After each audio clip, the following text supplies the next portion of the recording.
কি হয়েছে বাবা, এরকম করে বসে আছো? দেখ না বাবা, তোর বউকে এক কাপ চা চেয়েছি, আমাকে মুখের উপরে না বলে দিল। কেমন আমি বিয়ে করে নিচ্ছিস বাবা? কি তোমাকে না বলেছে? এত বড় সাহস মেছে ওর হাতে ছাড় ছাড়ি নেবো। তুমি দেখো কি করি ওর আজকে। শালার বেচেলে বাবাকে না বলা, দিচ্ছি আজকে। দুটো দুটো কি হয়েছে? শালি, তুই আমার বাবাকে চা দিয়ে কি জানবে? আমি কি তোর বাড়ির চাকর নাকি যে যেটা বলবে করে দিতে হবে? শালি, মুখে মুখে চলা করে।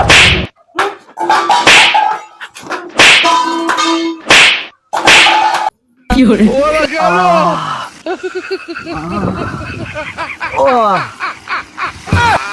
আমার দোকান থেকে চা খেয়ে আসি, সামান্য চা খাওয়ার জন্য কি আমি ঘরে অশান্তি করবো বলো তো? বাবা, আমি আর জীবনে চা খাওয়ার কথা বলুন, এবার থেকে আমার দোকানে গিয়ে চা খাবো। এ বাবা চল।